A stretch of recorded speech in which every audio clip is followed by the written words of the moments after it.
Mr. Bandopadhyay to come to dais. The second presentation is the best practice in Australia and developed nations by Mr. Philip Jordan, Principal Road Safety Consultant from Australia. I request Mr. Jordan to come to dais. The third presentation is Building More Sustainable Transport for Tomorrow by Mrs. Alexandra Pamela, Transport Specialist, South Asia Regional Department, Manila. I request Ms. Pamela to come to dais. And last presentation is by Memorable History and Bright Future of Bridges Engineering India by Dr. V.K. Raina. I request Dr. Raina to come to dais. For this session, I request Dr. Bandopadhyay start with and take 15 minutes for presentation.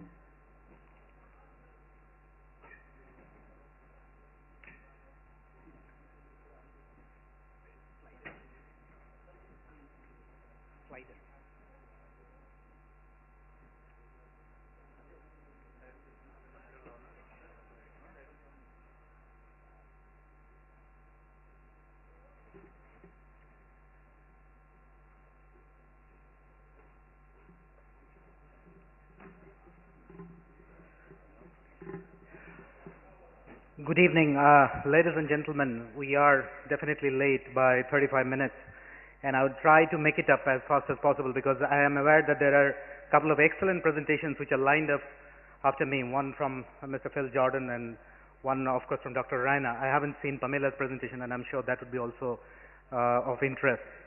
What I'm going to talk here today is about the World Bank's engagement in India in road safety. And let me start first, if this works, with the key messages. What are the drivers? What keeps us engaged, the bank engaged in road safety in India? And I think we all know that this is a true public health burden in India. It in fact has assumed the proportion of an epidemic or a national crisis, I would say. We are losing about 440 that may be a little bit underreported lives every day, and it costs $65 billion per year, which is 3%, eroding 3% of our gross domestic product. And as Dr. Kadiali earlier in the day was projecting a number of about 320,000, our projection is in fact much earlier, about 2020, 300,000 fatalities. If it grows at this rate, we'll have, which is going to be a disaster if we have 300,000 deaths on the road.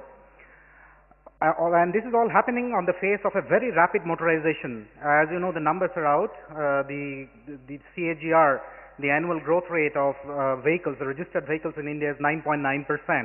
So every year we are having about 10% of increase. In certain segment like two-wheeler, it is about 15%.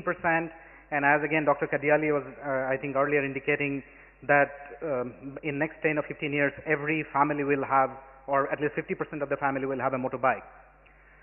What can be achieved during this decade of road safety action? As was actually mentioned last evening, the respected Director General mentioned that we are this is the decade for road safety, and we have the biggest number of fatalities in the world.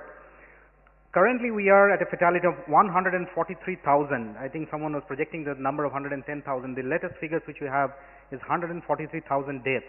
So what can we do in the next 10 years? And we have promised the world as a part of this UN Decade of Action that we'll bring it down by 50% fatality. Is it possible to take this ideal U-turn? It has happened elsewhere. And why this is eluding India? When can we actually achieve that stage where we can get an ideal U-turn? But it takes a lot to achieve that U-turn. There has to be a very sustained initiative. I think that is number one, over several years, and it has to be a suite of measures. As my next slide shows, this is a case example of Australia. Mr. Phil Jordan is from Australia, so he would talk more about it. But if you see, this is a bit stylized diagram, but how they have been able to actually bring down the deaths and serious injuries on the road over a year. It took a very long time, starting from 1970 to as of today, 2009. So over 35 years, what they have been doing. There has been a sustained measure on various fronts. You talk about legislation, you talk about enforcement, which are like speed cameras, you talk about preparing a national action plan, You mentioned about National Road Safety Strategy, you mentioned about infrastructure intervention, which actually the engineering part, which Mr. Jordan will deal with at great length. So these are the kind of the drivers or our engagement framework. That's why we want to stay engaged in road safety in India, and preferably over a sustained period of time to make some change. What has been our engagement? So our commitment to road safety in India is essentially threefold. That is, provide funding, partnership and knowledge transfer, leverage the road safety investments in existing transport projects. Bank has, as on today, the largest the basket of transport projects among all the member countries in the world. So whether we can take leverage of our projects, we are financing large number of highway improvement projects, both at the national and at the state level. So whether we can take also leverage of that. And of course, last but not the least, endorse a very strong country ownership and road safety capacity development. The capacity, what we reckon, everyone is aware, is very low, and we need to improve that capacity. Our partner is Global Road Safety Facility. This is a multi-donor actually facility. The biggest contributor is in fact the FIA Foundation, who run the motor races. You must have, and they have organized those now in India, in Delhi. So you might have come across. Bloomberg Philanthropists, they have pledged about $250 million during the UN Decade of Action. And Australian AUSAID, SIDA, the Swedish SIDA, and Government of Netherlands. And the way it works is essentially they have a very focused mission to address the growing crisis of road death injuries in low and middle income countries. Those are the LMNXC, about 20 plus countries, and $500 million investment in road safety they're going to make over the decade of action. These are all grant funds, and it actually comes to those, out of those 10 countries they've also identified what is typically called RS10, which are the 10 most vulnerable countries. India is of course one of those, because we have the highest number of fatalities and injuries on our roads. The Secretariat is based out of in the World Bank, and we are actually facilitating this fund to the various member countries of the bank. First is helping to build institutional capacity. Why it's going back, I don't know.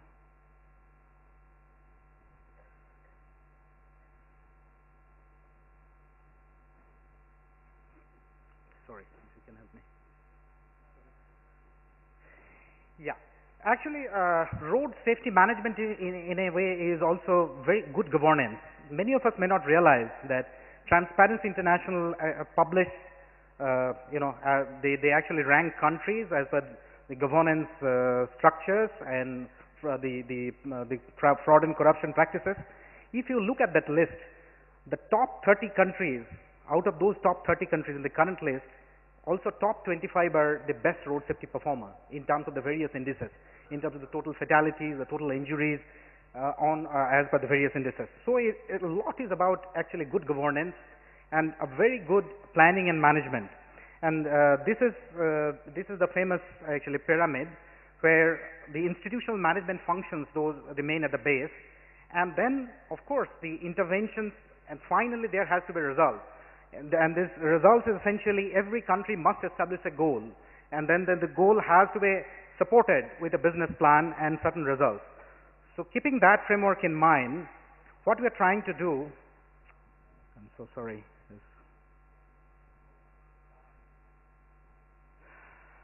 The institutional management functions which are trying to improve now currently, it has several aspects of it. First is of course result focus, improving the overall governance which I mentioned.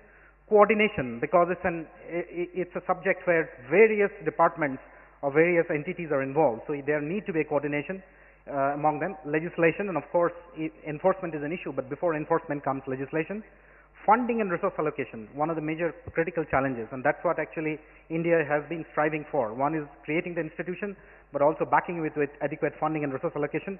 Promotion of a system-based approach, then monitoring and evaluation. If you set up a goal and have certain results, then we must have a monitoring and evaluation actually to monitor whether we are achieving that result. And indeed, again, research and knowledge transfer. So all this institutional management function, what we are trying to do is we are trying to build in through creation of what they typically call the lead agencies. So because it's it's an area where several agencies are working. Perhaps one of those agencies have to take the lead, or an independent authority has to be created to take that lead. We are currently supporting few states. I will skip this because this is kind of a broad elaboration of the structure, what typically a council or a lead agency looks like. So we helped Kerala, which is your neighboring state, Tamil Nadu, to establish a road safety authority in 2007. They had a bit of teething problem initially, but since 2010, this authority has been functioning independently. They have a road safety fund, and the current accrual is about 100 crores per year, which is very encouraging.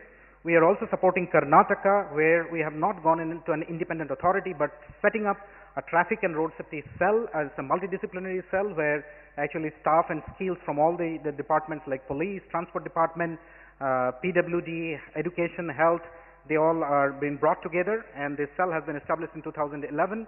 They are kind of yet to start fully operating. And we are also working with Gujarat, where it is a more of a committee structure, it's project steering committee supported by working group. But all of this is towards actually developing an institutional management capacity. Second area is helping to prioritize safety intervention. I mean, it's very clear we have a huge problem, but we have resource constraints. And it's only possible to do something if we are able to prioritize our problems and then have our intervention on those prioritized. In fact, in the UN Decade of Action for Safety also, this is one of the key features. So the prioritization is at various levels. One is of course at the network level, because as this curve says that 20% of the road accidents account for 79% of traffic and 87% of social cost of crashes. And 10% of the roads account for 56% of traffic and 74% of social crashes. So we should ideally focus on that, typically what we call core road network, which carries the maximum amount of traffic, are often also responsible for maximum number of crashes and injuries.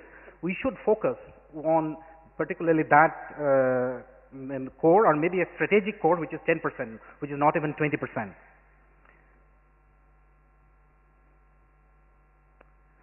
What we are trying to do is, we are actually trying to take help of IRC, which is an internationally accepted practice of doing an audit or survey. And as we have seen in several states, we have already covered, actually this is slightly dated. We have covered, my reckoning is about 6,000 kilometers of IRC surveys throughout India. The objective is not just to get to know and your safety problem better, but also try and find out if we can prioritize what are the biggest challenges out of these. And there are certain common strands. So the second point is that we are trying to identify which are the most vulnerable locations. It's maybe a common knowledge, but once it is supported by certain research, certain data, certain survey, then it gets established. And what we have been noticing is intersections, the junctions, typically linear villages, not only within the village, but approach to the villages, and pedestrian crossings. These three, it looks like there is a common strand across the state highway and national highway. These three appear to be the most vulnerable. So we are trying to prioritize also within some stretches, the stretches which have been surveyed, to prioritize some locations where we can have an intervention. So the idea is not just to treat black spot, which is a reactive measure where accidents have occurred over a certain period of time, but also to have a more proactive measure and integrate with the engineering design. So when you are actually improving a road or we are designing a road, we are also trying to look at which could be the potential most vulnerable location, which the surveys help us to actually establish. There are also things like most vulnerable road users. This is very common now in India. Actually, a lot of research is being currently done, and it's somewhat different from many other countries because of our mixed traffic situation. It's the pedestrians, cyclists, and motorcyclists. There are a lot of researches which are happening in the urban area or in the fringe of urban area. We do not have much result or data available from rural areas, but we reckon that 70 to 80% of the people who are dying on roads are typically belong to these three groups, which are pedestrians, cyclists, and motorcyclists. And also there are some medical or health data which is coming out of NIMHANS Bangalore, which shows a very high number of head injuries, which is 67%, and those are all actually motorcycle riders. This also helps us then to prioritize our problem. If we have to take a campaign, then perhaps we can target to the motorcyclists or pedestrians. If we have to do an engineering measure, then perhaps we should look more closely at the pedestrian facilities in our design. And this all actually points to the importance of accident data collection and management system. And I'm happy to report that this state, Tamil Nadu, what we reckon has the best accident data collection and management system. It has been recognized, it has been taken note of. Ministry is currently working on to replicate this across various states. NIC is actually working with them, and we are facilitating also to bring in the best international practices. May not be from developed countries. We are targeting even countries like Malaysia, who have a reasonably good accident data collection management system, to facilitate this interaction with this group of people who want to establish such accident data collection management system. Because currently it's more groping in the dark. We have some common knowledge where people are getting killed, but once the a good accident data management system is established, we would definitely know where our problems lie, and then we can also target our resources. We can design our intervention strategy fitting to that situation. Third area is financing safe demonstration corridor projects. It is also to demonstrate something which is the kind of the flavor of the season, which you also heard yesterday, of pilot projects. So we need to do a pilot project and demonstrate that yes, we can achieve certain results. And what we are trying to do is picking up, it is already in 5 states. We are working on it, Kerala, Karnataka, Gujarat, Assam and Rajasthan, targeting a high risk, high volume corridor. Is about ideally 50 to 70 kilometers. Avoid black spots is the entire corridor we are trying to improve, and fund the multi-sectoral evidence-based interventions. So you actually set up a baseline, you create a database, and then you start working on that, specifically focusing on or designing your interventions based on the database which you have collected. Of course, it has to be supported with legislative action to achieve targets, and then achieving some quick results and benchmarking of measures. Typically this means, this pie chart actually shows that this is a kind of cost allocation. So if we are putting X million dollar in a demonstration corridor, you will note that the biggest chunk is on road safety engineering, and globally it is like that. So even if the engineers here, they may feel that engineering may not be the biggest cause of fatalities or serious injuries, but it requires the biggest amount of investment, and followed by enforcement, as has been experienced elsewhere in the world. So this is like those 7 or 8 areas we are trying to put in all those areas by providing police with the latest equipment for policing. It could be speed radar, it could be alcometer, providing them training. It could be establishing trauma care or post-crash management centers. From the transport department, improving the awareness program, improving the awareness of the children who are residing by the school, very important, and again improving the overall engineering, the safety engineering. And our expectation is that once a safe corridor demonstration project is established and we are able to achieve results, then it will be replicated across many sectors. In Kerala, actually, we have gone one step ahead. What we are trying to do is we are trying to set up an incentive fund, a small incentive fund. So the small district road safety councils, they can approach the road safety authority, say that we have now a program, whatever, a 3-kilometer or 5-kilometer section event, and we want to improve it. And in case they have a credible plan, they have a credible result framework, then the government will help them, will put some funds. So this is the second stage of a demonstration project. Then you spread it across, you roll it over. Project goals and targets of typically a demonstration project. I am not going into the great there are some technical details, and I don't have the time to go into those different star ratings, etc.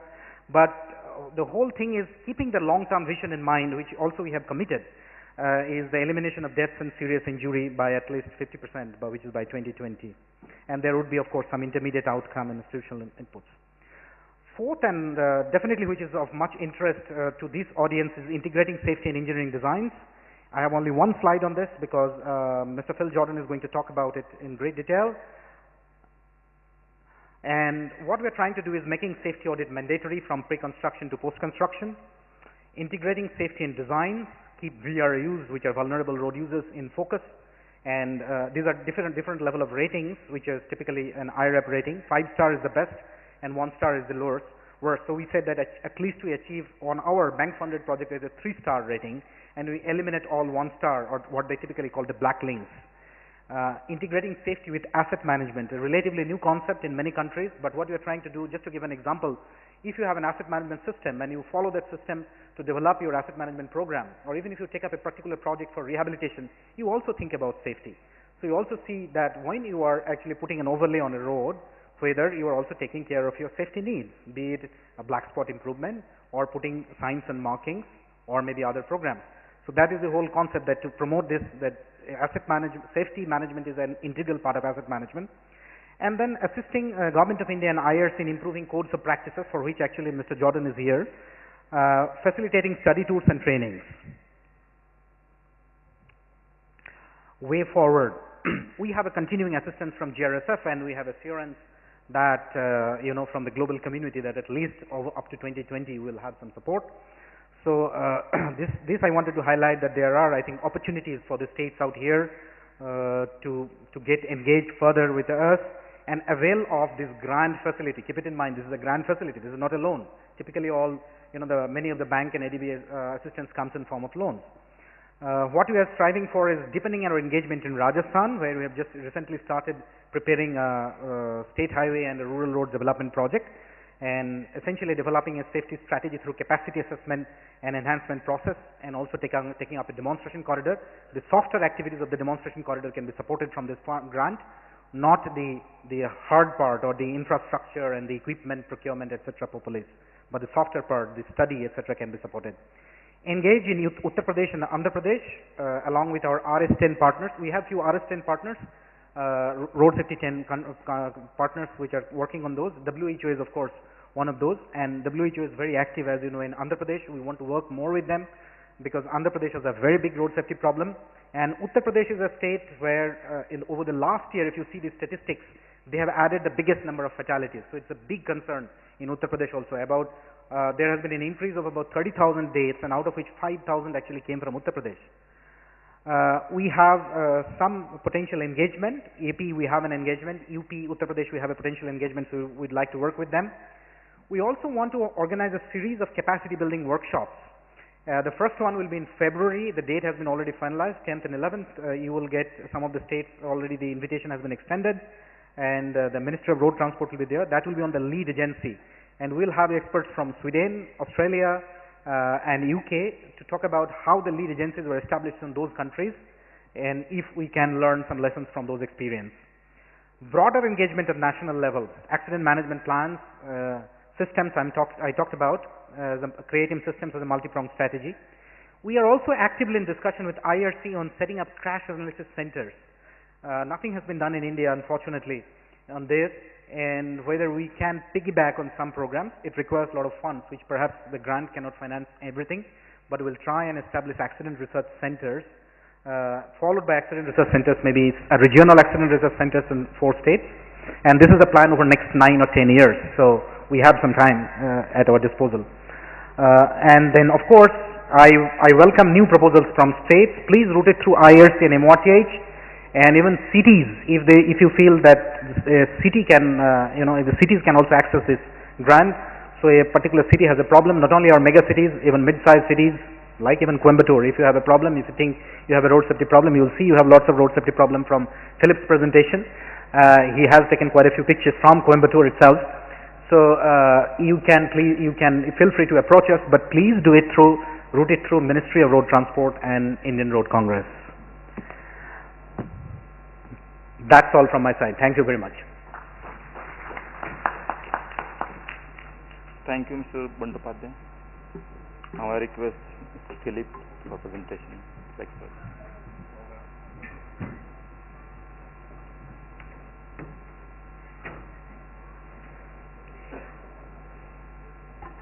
Good afternoon, ladies and gentlemen.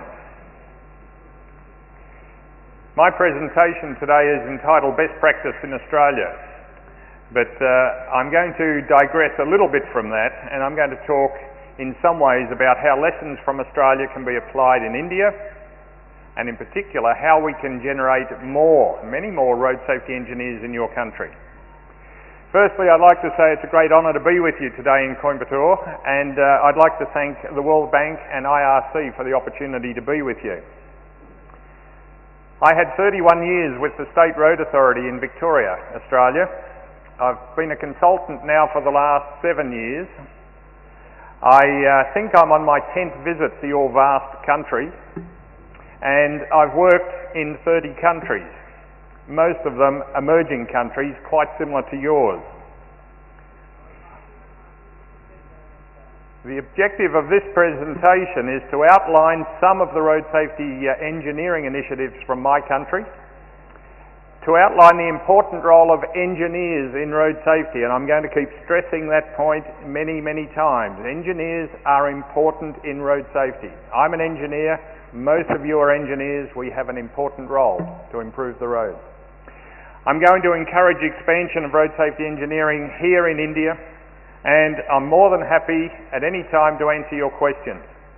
I've got so many slides I need to keep going very quickly, but the main reason that I'm here in India on this trip is to be a consultant to the World Bank to review the IRC road safety codes of practice and to make a report about which ones need to be updated. I welcome your input because you are the users of those codes. From what I've seen at this very early stage, the codes are highly respected.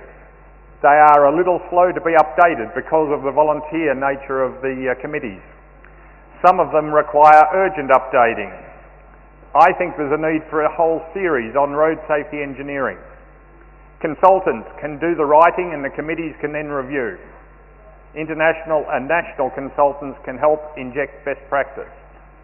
And DVDs and multimedia can add value and can take the message to the new generation of engineers quicker, faster, cheaper. I think that is the way to go. So I do welcome your inputs later on after this session. Now, we've heard from many speakers throughout the last 2 days that the world has got a major road safety problem. 1.3 million people, or perhaps more, die on the roads of the world every year. India, in particular, has got a major road safety problem. Something in the order of 140 to 145,000 Indian citizens die on your roads every year. Many more are seriously injured. It's approximately 3% of your GDP. It's time that we treated road safety as a business and we started to invest wisely in road safety so that we return positive benefits to this country. Engineers are a big part of the solution to the road safety problem in your country. Now, I was warned before I came here that some of you might think he's from a wealthy country, he's from Australia, they've got plenty of money to do these sorts of work. I think you can see on the slide I've said ha ha ha. No country ever has enough money to do what it wants to do in road safety. That's lesson number one. So the things that I'm going to tell you about, they cost money, but they are also low cost, and they are things that can be achieved and done and performed here in India. Secondly, you're going to tell me the traffic in my country is very different to that in India. Yes, it is. We've got many, many more cars per head of population. We don't have too many elephants or camels on the roads. But the lessons that we've learnt can be applied here. You're going to tell me that Indian drivers and pedestrians are very different to any others in the world. That's probably true. But there are some similarities, and the basic objectives of what we're talking about is the same the world over. And in Australia, for 50 years, we have learnt, sometimes the hard way, we've learnt what works and what doesn't work. And one of the things we've learnt is that road safety engineers are a vital part of the solution. It doesn't matter if you're in countries like China, or who can tell me where this photograph is taken? Coimbatore, India. Whether you go to Dubai, and these are countries that I have been fortunate to work in, I have taken all of these photographs. In Delhi, you can see the different road users, you can see the different types of roads. You can come to my home country of Australia and see the simple two-lane, two-way country rural roads like this one. You can be here watching tens of thousands of school students walking on the main road here in Coimbatore. You can go to Jordan. Roads are for the purpose of transporting people and goods. Roads should be safe, because people do not want to pay a heavy price for the simple fact of using the roads. China, Iran, countries that are emerging and are motorising at a very rapid rate, just like India, have got similar roads and similar problems to those encountered here in your country. Indonesia. Who's here from Mizoram today? Anyone from Mizoram? I was fortunate to be there a few years ago, state highway in Mizoram. Jordan, Iran. Road users are the same in many ways all over the world. Different nations, different road user mixes. But once we, as engineers, flatten, straighten, smooth out the roads, one thing happens. Speeds go up. As soon as speeds go up, people go to sleep, they run off the road, they have high speed crashes. And pedestrians in particular are put at great risk. What we need is a black spot program, we need road safety audits, we need roadside hazard management. And to do those three things, we need highly skilled, highly trained and highly dedicated road safety engineers. What is road safety engineering? This is your definition. It is not simply putting up signs to say speed breaker. It is not putting in speed breakers and rumble strips as a quick fix. That's too easy and they're not always very effective.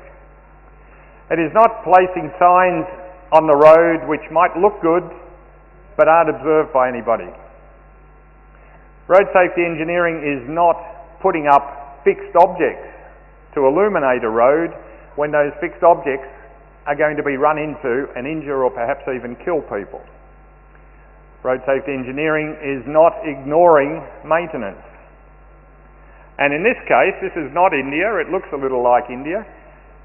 The line marking looks very good, it's very new. But if you have a look at that point there, you would start to ask yourself, have we done or created a black spot where head-on collisions will take place? And I was very critical of that in Indonesia. So the road safety engineers did not inject safety at the design of that line marking. Now let me just point out, I come from a very big country with a very small population, 22 million people. We've got some good cricketers, you can see some of their names there, I'm sure you know them. There are, by my estimate, 400 road safety engineers in my country. That's my estimate. We come to India, you've got a population more than 50 times the population of Australia. Your land area is less than half of our land area. How many road safety engineers do you have? I've heard figures 30, 40, 50. There might be 100.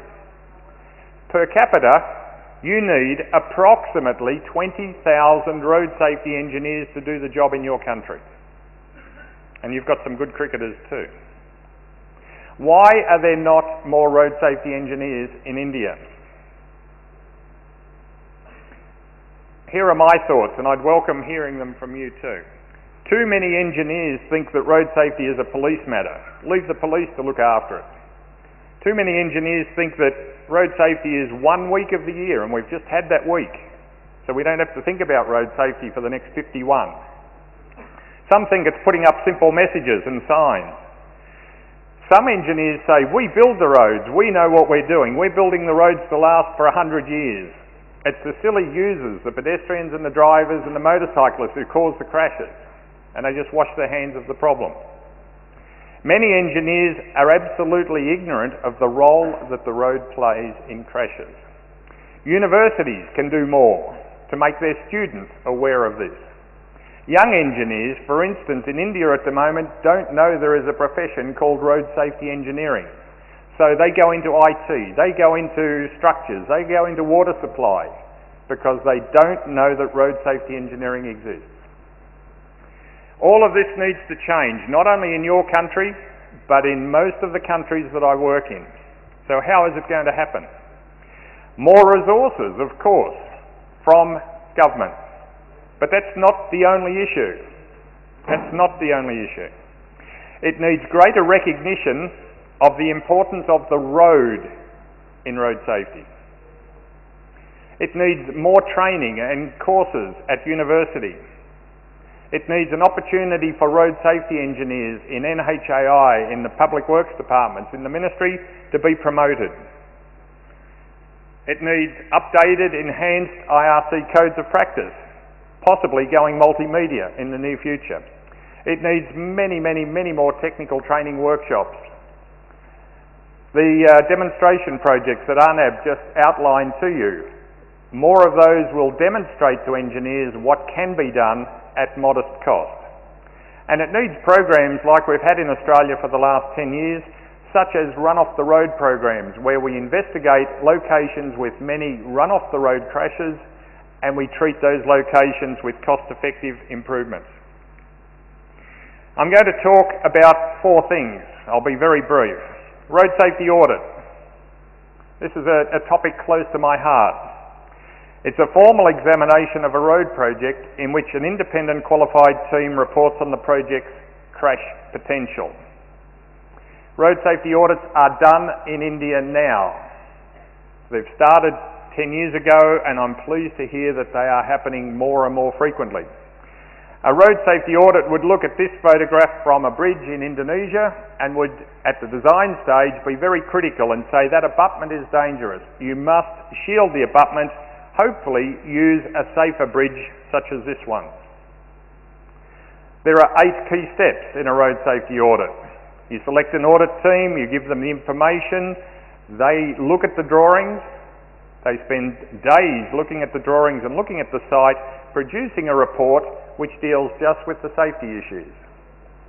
And hopefully the project manager will respond to that report and will make sure changes are made before the design is finished and before the job is built. But let me ask questions. Where do your auditors gain experience in India?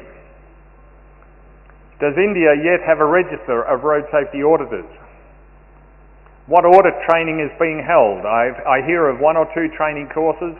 For a country of your size, you need regular training courses, training not only auditors, but project managers and engineers, some of whom will never ever do an audit in their life, but they need to know about this process. And most importantly, ask yourselves, is India getting value for money from the audits? Because just ticking the box to say we've done an audit without making a physical change to your highways is false economy. Secondly, crash investigations, black spots. Use police crash data, if available, to uncover crash patterns at a location and then using low-cost countermeasures to reduce the crashes in the future. A collision diagram, like this one, can be developed from the data. It shows very clear pattern of right-angle crashes. A crash factor matrix is then used, and this gives you details of the crashes, of the vehicles involved, of the directions they were coming, time of day, day-night, wet weather, etc. Here's one example, just one little example from Melbourne. This is a before situation at Crossroads in suburban Melbourne. 14 crashes reported in 5 years. That's the before photograph. That is the after photograph. No crashes in the 5 years since. Very cost effective. Spend $1 on black spots, return at least $4 to the community. Fact. In this case, 14 to 1. Benefit cost ratio, 14 to 1. Third point, roadside hazard management. Not only do we need to look after the road, we need to look after the safety on the roadside, because people drive off roads. They go to sleep. They make mistakes. They swerve to miss an animal on the road. There is a simple thing we have which is called a clear zone chart, and it says that if you're travelling at about 95, if the operating speed is 95 kilometres per hour, and you've got modest levels of traffic, 3,000 vehicles each way, you need a clear zone measured from the edge line of the road of about 7.5 metres. That means the clear zone, 7.5 metres, should be clear of any fixed object greater than 100 millimetres. Some of you are saying that's impossible to achieve. It's very difficult, and we certainly have got many roads which don't satisfy that criteria. But this slide is an important one. And engineers in your country hopefully will start to learn this and realise that firstly you do everything you can as an engineer to keep the vehicles on the road. First step. Secondly, assuming some, or knowing that some will run off the road, you give them a forgiving roadside. Remove the hazard if possible. Relocate the hazard if you have to. Sometimes use slip-based poles and other types of devices which are readily available, and with India's big steel industry I'm sure they could be made here, to make the hazard itself safer. And finally, the very last step is to install crash barriers. I think too many engineers jump straight to the issue of putting in barriers without thinking of the design features where they could eliminate the barriers to start with and end up with a cheaper and yet safer road. The fourth last point is about safety at roadwork sites. This one is close to my heart. I've been running a lot of training in Indonesia about this. I come to India and I see the same problems here. We are developing a field guide with IRC and the World Bank to give some very simple basic messages to practicing engineers. It will include the 4 zones: the advanced warning zone, the transition zone, the work zone, and then the termination zone. This is a real case. I came across a crash up in one of the northern states 5 or 6 years ago. 5 young men were killed in a small car when it crashed head-on into a truck. A divided highway, one carriageway closed off because of crack sealing. No one told the other carriageway to expect two-way traffic. During this roadworks, small car, head-on into a truck, 5 people dead. That was a real lesson. But if we look even more closely or more recently, last Saturday, National Highway 2, Haryana, I was travelling taking lots of photographs. We come across roadworks like this. They had some cones out, but no other advance warning. The car in front of the car I was in stopped very suddenly. My driver stopped even more suddenly and missed the first car by that much. But then we were struck from behind by the other vehicle. Now, I've had 3 rear-end crashes in my life. I've been a passenger every time. 2 of those have been in India. The other one was South Africa. You make up your minds what you make of that. Very quickly, moving along, what Indian engineers can do to reduce this sort of epidemic. You have a big health problem in your country, and you and your departments are part of the solution. Firstly, there are many, many opportunities. First is to make sure that you plan new roads and new developments with safety in mind. Secondly, to incorporate safety measures in the geometric design of new road schemes. This is road safety audit. Put road safety audit to work at the design stage and make it count, make it valuable. Safety during road construction. You've just seen that we were lucky we weren't injured on Saturday, but every day I'm sure there are many people in your country injured at roadwork sites. Sometimes the road workers, sometimes the road users. Managing road safety on the existing network. Getting rid of your black spots. When I run workshops in different countries, I ask people in the audience to put up their hand if they want to be known as a person who built a black spot. Does anyone here want to build a black spot? No engineer knowingly goes out to build a black spot, and yet more black spots are being built in the emerging countries than are being removed today. And someone is building them. So we must stop that, and then we must start eliminating the existing black spots. And we must get rid of these black spots according to cost-effective type measures. We must remember road safety is a business, and we have to spend our limited resources wisely. It's not a bottomless pit. So these are the tips. In closing, I'd like to just go through these points. I'd suggest there's a need to build teams of experts in the ministry, and I know you have road safety cells in the ministry and NHAI. Keep building those, resource them, encourage and train and educate. Work closely with your colleagues in the police force, because they are the ones who should be providing you with good crash data. It's a tough job, but it's needed. Update the IRC codes. hopefully go multimedia so that a new generation of tech-savvy engineers start to use these codes more frequently. Audit all of your road designs. Improve black spots. Do not forget pedestrians. I'd like to stress what Arnab has touched on. Don't forget your pedestrians. They are the biggest group of your road users, and they are paying the highest price for the mobility of the rest of us. And in a simple way, make sure your highways and your roads and your rural roads have no surprises, no speed breakers that are invisible in the dark, please. Create and foster champions. There are very good people in this country. You are a well-educated society. There are good champions out there. More need to be found and encouraged, and they can then help to develop the next generation. Demonstrate low-cost countermeasures, delineation of curves, traffic calming through your villages and towns, as Arnab was touching on. Shoulder sealing of some of your state highways so that your vulnerable road users have got some lateral space and separation from the higher speed traffic. Properly installed crash barriers. So many of them in this country are not correctly installed. All of those things you see are highly cost effective. Fourthly, implement road safety audit of all your new road projects. Train many engineers in the audit process, and you'll quickly learn which ones are the better auditors and which ones you can rely on to give you good value for money. Establish a register of auditors and keep questioning, are we getting value out of this process? Do we need to do more?